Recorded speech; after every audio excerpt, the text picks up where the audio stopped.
Do you know what this house and this house, this house and this house all have in common? These are the last 4 houses that I've lived in. And in today's video, we are going to talk about whether these houses were assets or liabilities. My name is Shiloh Lundahl, and you are watching the Improved channel focused on real estate investing.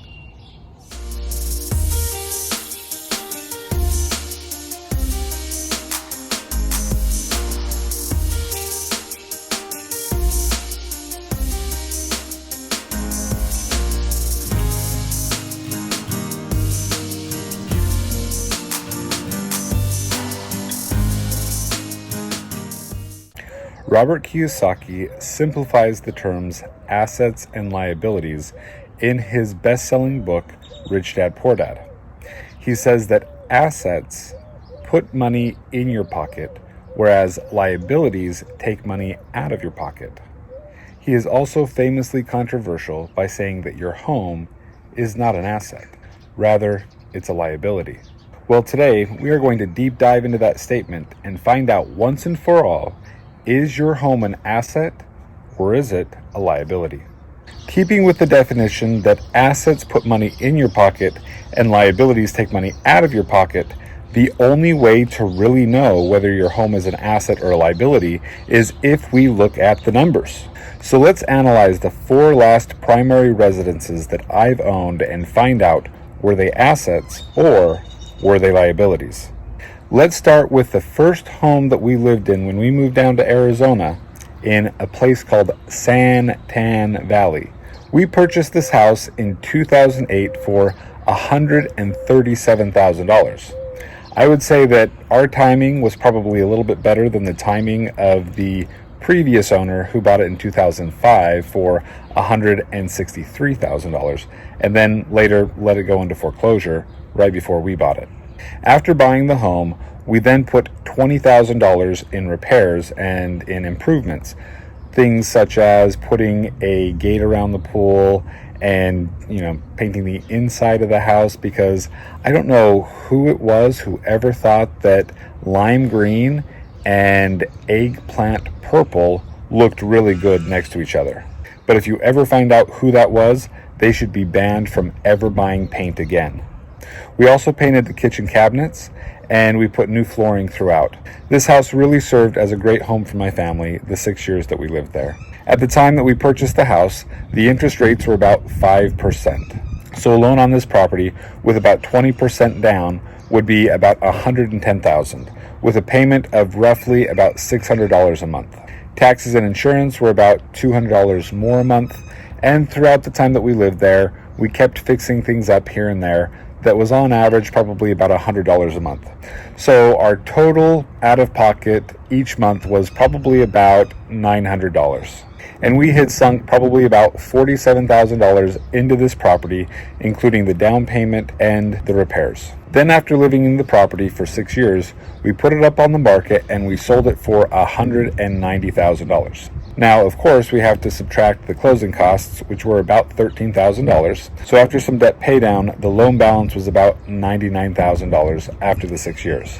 So when you take $190,000, you minus $13,000 in closing costs, and you take away another $47,000 in the total amount that I had into the property, and you subtract the $99,000 of principal that I had left on the loan, our total gain on this property was about $31,000 after 6 years. So to follow the definition of an asset by Robert Kiyosaki, I would have to say that this house in San Tan Valley, for me, ended up being an asset at that time. So my return was about 65% over those 6 years, or an 11% annualized return if you average the return over the 6 years that we lived there. My next house was in Gilbert, Arizona, and we bought this house for $325,000 back in 2013. Now, the reason that we bought this specific house is because it had a guest house in the backyard, and we were looking for a house that had a guest house because at that time we started to take care of my mother-in-law and father-in-law. Now, it was also helpful for us because they paid about $600 a month to live in the backyard, which then helped lower our total cost of the mortgage. So when we bought this house, my wife wasn't really impressed with the design. The way that the kitchen was laid out, the cabinets, the flooring throughout the house, just it wasn't to my wife's liking. So after we bought this house and we had my in-laws go and move into the guest house in the backyard, we actually rented out the main house to some friends while we got our other house ready to sell. And then once it sold, we then took the proceeds from that house and we put about $90,000 worth of repairs into this new house in Gilbert. And let me tell you, my wife made this house look absolutely beautiful. Look at that kitchen. Isn't it amazing? So my wife has an eye for design, and she will take some of the properties that we're rehabbing and she could just make them absolutely beautiful. So she's been a true benefit to us in our real estate company. And one other thing that we really loved about this house in Gilbert is that it had mature trees all around the backyard. And it was about a half acre. And so when you would go out there, the trees would cast a shadow over the whole yard, which was great because it would help protect you from the scorching sun of Arizona. So now let's deep dive into those numbers and find out, was this house an asset or not?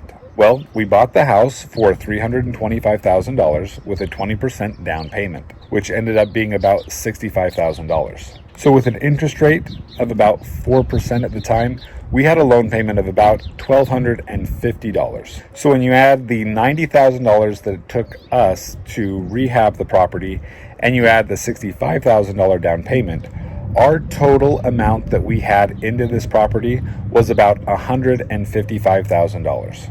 Then we lived in this home for about 2 years before moving to Burbank, California. But rather than sell this home, we decided that we were just going to rent it out. So we had my in-laws still living in the back, and then we started to rent out the front house to my brother-in-law, and he was paying about $2,000 a month.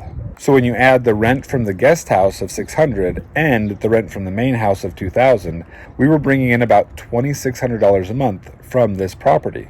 And then when you subtract our monthly payment and taxes and insurance, that equaled probably about $1,500. We were cash flowing about $1,100 per month from this property. Then we sold the property in 2019 for $545,000. So after paying roughly 7% in closing costs, we got about $507,000 from the sale. So when you subtract the $90,000 that we used in order to remodel the home and the $65,000 that was our down payment, our total gain with this property was $122,000. But wait, there's more.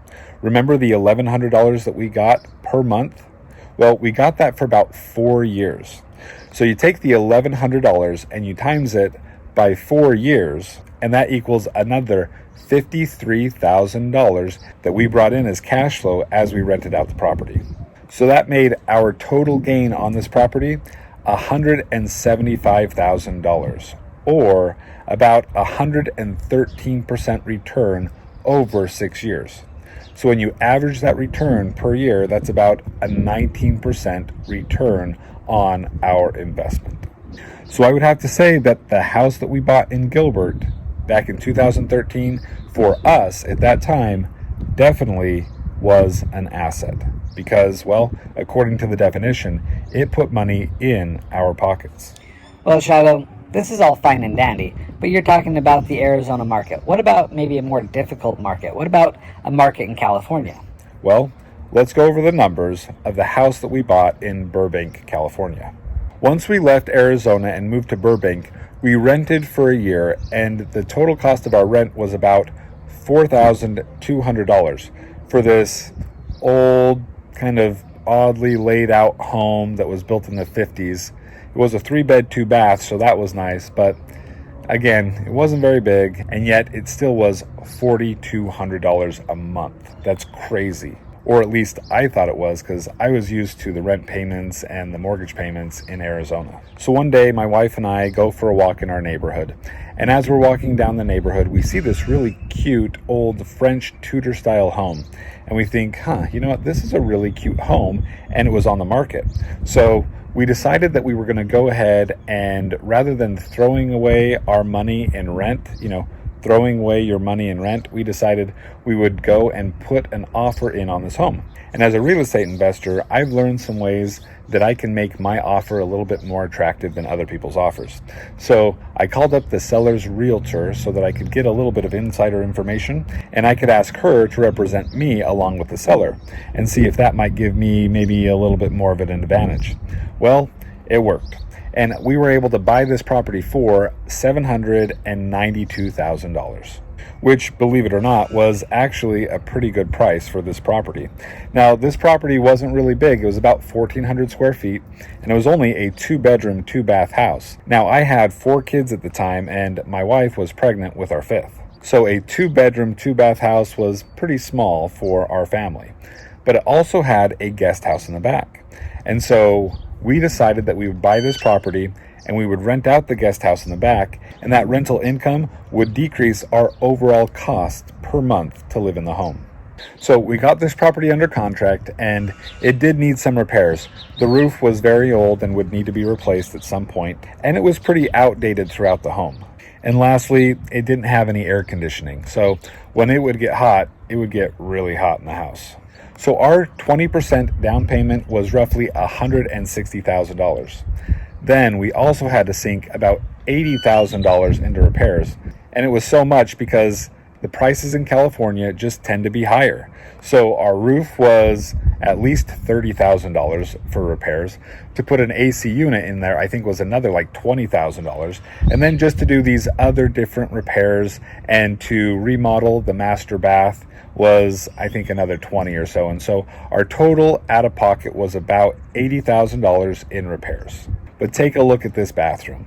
Didn't my wife do an amazing job? Oh, and by the way, we also had some of the contractors from Arizona come over to California and do most of the repairs and paint the entire house. And they did a fantastic job. So again, our total out-of-pocket expense for this home was $160 for the down payment, plus about $80 in repairs. So it was about $240,000. Now, we lived in this property for about 3 years, and to be honest, this property was probably the best 3 years of our lives.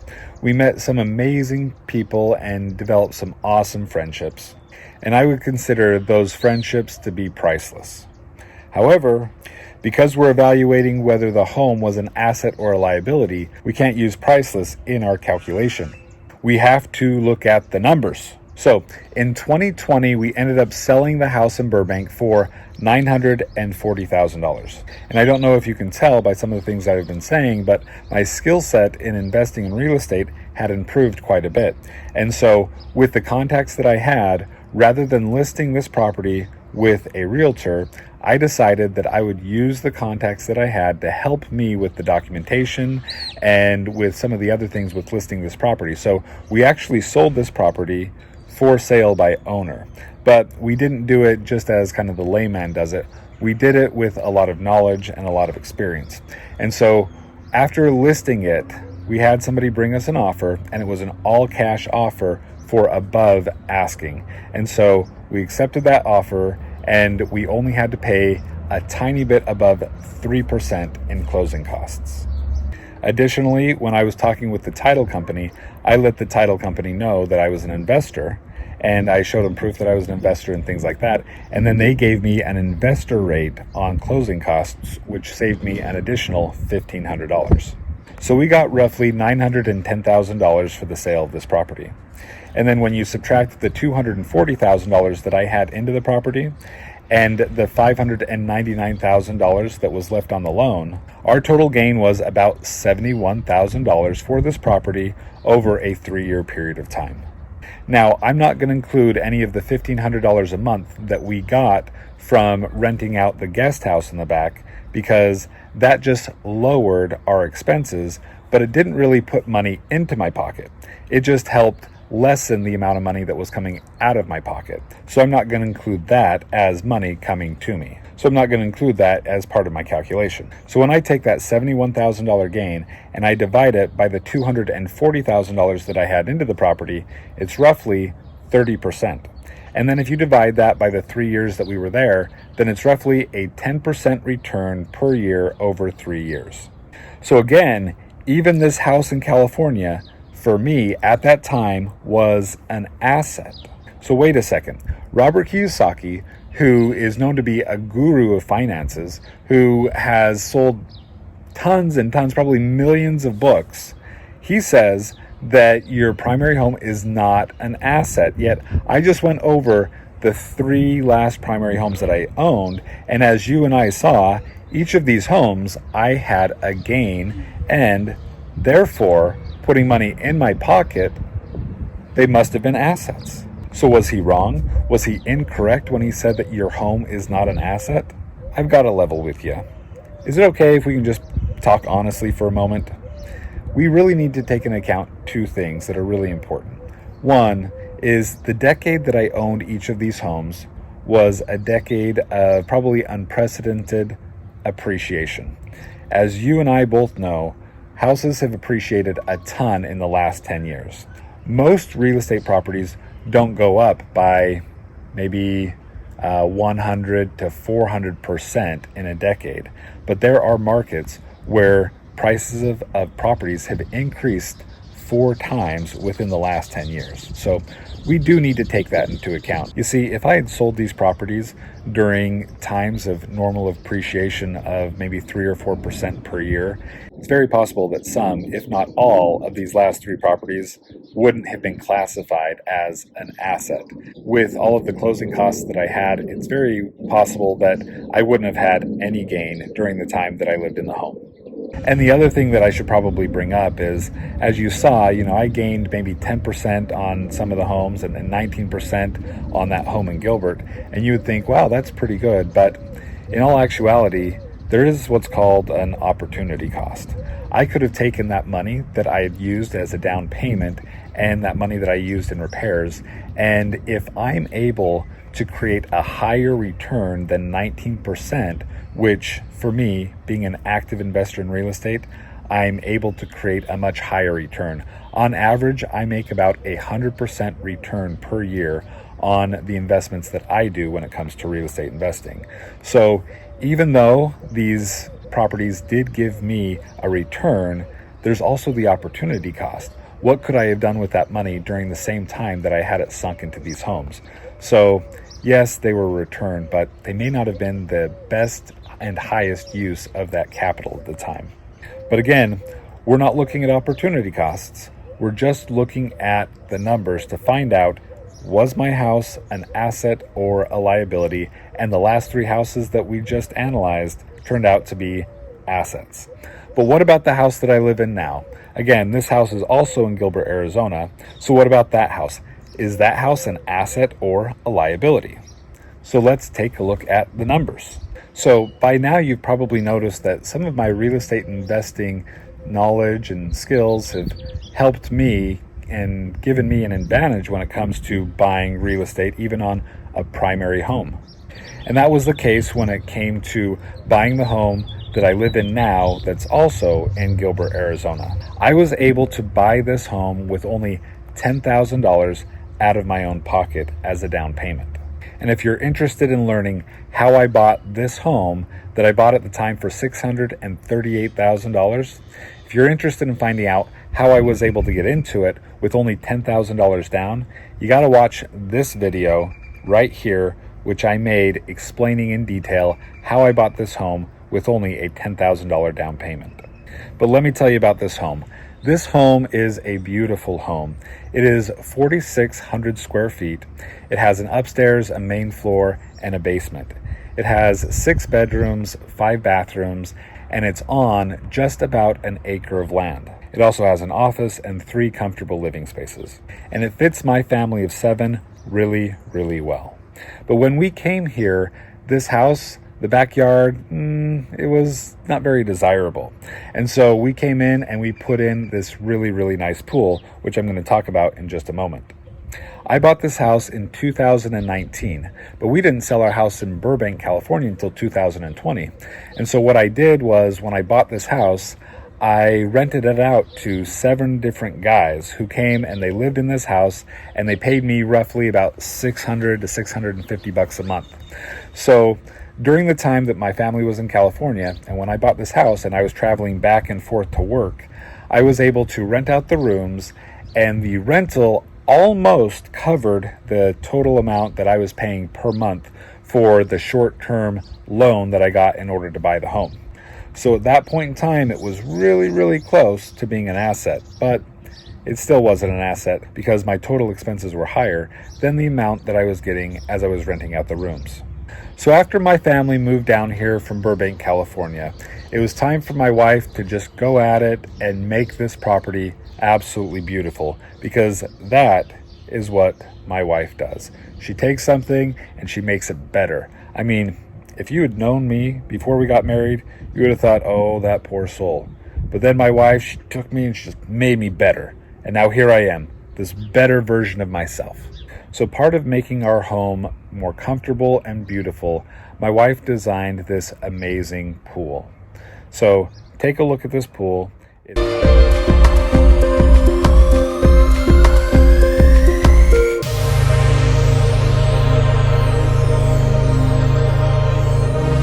It's absolutely amazing. I've also made some really cool videos about this pool, and you can see them here on my YouTube channel.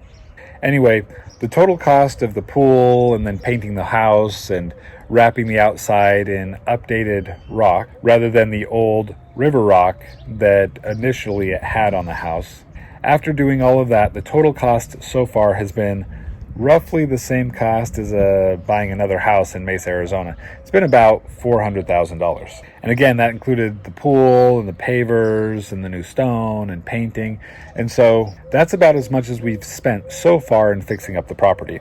But that's not all that we're going to do. We're actually going to be adding on a guest house, and we're going to be adding on kind of another wing to the home where we're going to have an art studio, a weight room, a nice office/den. We're going to have an RV garage. We're going to be putting in about 2,500 square feet more to the home. And that estimated cost is another probably $400,000. We're also going to be updating the inside of the house. We're going to be putting new windows on there. We're going to be putting a Tesla solar roof on our house. And so when you add all of that up, that's probably going to be another $400,000.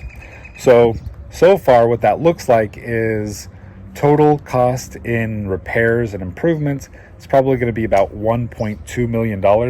And the cost of the home was $638,000. So our total cost is going to be somewhere around $1.8 million for the home. And I would say after fixing up all of those things, the house is probably going to be valued at a little bit above $2 million. So it looks like we've created maybe $200,000 of equity, but as you can see, all of the cost that goes into this home, I think it's going to be very, very difficult to actually cash flow on this property. Even though one of our ideas was going to be to obviously rent out the guest house for maybe about $1,500 a month, and then use this new platform called Swimply, which is the Airbnb of pools. So I know that I've shown my pool in some of my other videos, but when we're talking about turning our homes into assets, I wanted to explain a little bit about how this could happen with the home that I live in now. So you see the pool that I have. So this is a custom resort style pool. It has a kind of a little mountain area right there, a rock feature that you can go and jump off. It has several different waterfalls coming out of it. It also has a cool cave and grotto underneath there. It has a rope swing. And you know, there's some really cool features about this pool.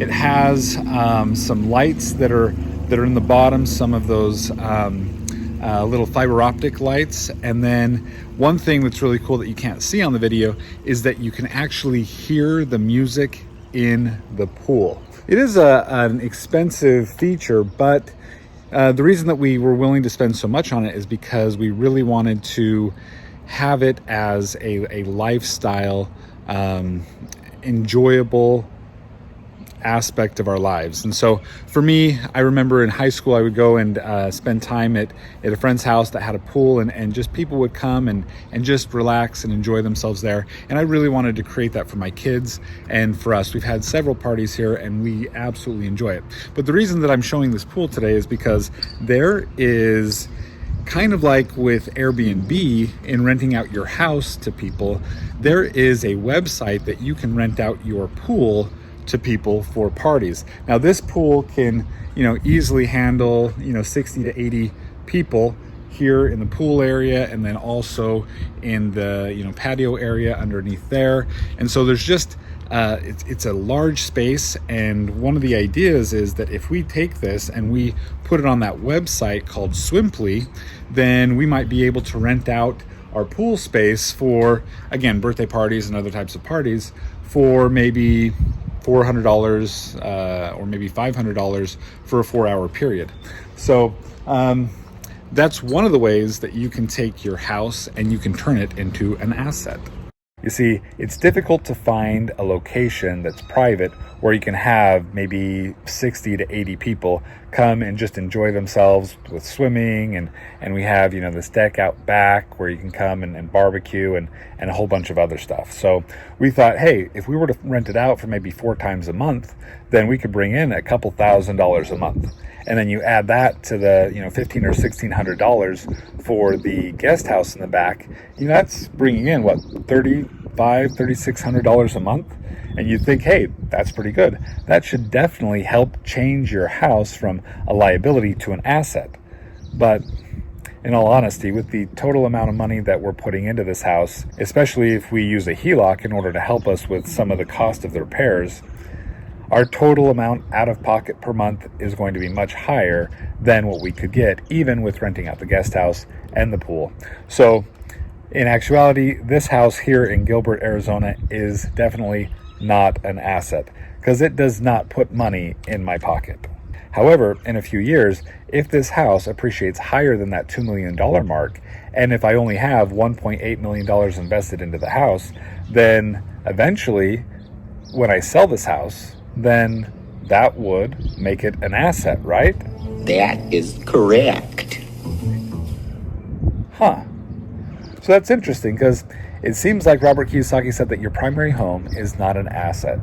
And yet here I go finding out that the 3 last primary homes that I had were an asset. And even this home in Gilbert, if I put a ton of money in it and I make it super nice, as long as I'm able to sell it for, $2 million or more, then I'm going to get a gain. So that would be an asset as well. Then it dawned on me. I just realized that my home is only my home until I sell it. Because as soon as I sell my home, it is no longer my home. You see, Robert Kiyosaki said that your home is not an asset.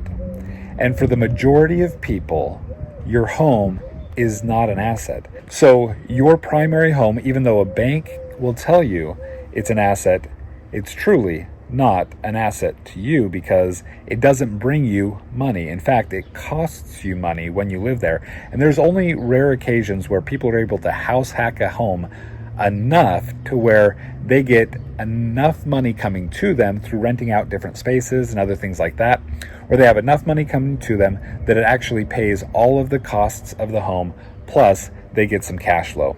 So those situations are fairly rare. And when it comes to your own home, most of the time there's more money going out than money coming in.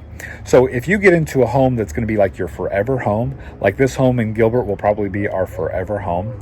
If you get into one of those homes, according to the definition, are not assets because they cost more than they bring in. So what's my takeaway from making this video? It was really interesting as I was able to go through the numbers and realize that I actually made money on the 3 last homes that I lived in. Now, it's also interesting, I recognize that we lived in a decade of ton of appreciation, and that some of these homes probably would not have been considered assets if it was any normal decade. So knowing that, is it wise to buy a home, or should I just not buy a home and take that money that I would use for a down payment and the money that I would use for repairs and just invest in a better returning asset? Well, maybe. You see, these homes that we've lived in have all been really good for our family. And yes, I had to put money as a down payment, and yes, we had to put money in there for repairs. And I could have probably taken that money and made more money in better returning assets. However, I don't consider it a big loss because it's worked out really well for me. But I do realize that living in a home during the time that I'm living there, it's really not an asset. The only time it becomes an asset is when I sell it and it's no longer my home. So something to really take in consideration is if you're living in the home that you're planning on living in forever, it's likely that that home is not going to be considered an asset to you in the definition that Robert Kiyosaki gave, which is assets put money in my pocket. It doesn't become an asset until the moment that you sell it, and then it's no longer your home. So thanks for watching this video. I hope that it was helpful to walk you through the last homes that I've owned to see, once and for all, is a home an asset or a liability? To see more videos like this come up in your YouTube feed, all you got to do is subscribe to my channel, and so every time I post a new video, it'll likely come up in your YouTube feed so you can watch more videos like this one and other videos that will help you improve your real estate investing. So thank you so much for watching this video. I hope that you have a great day and good luck investing in real estate.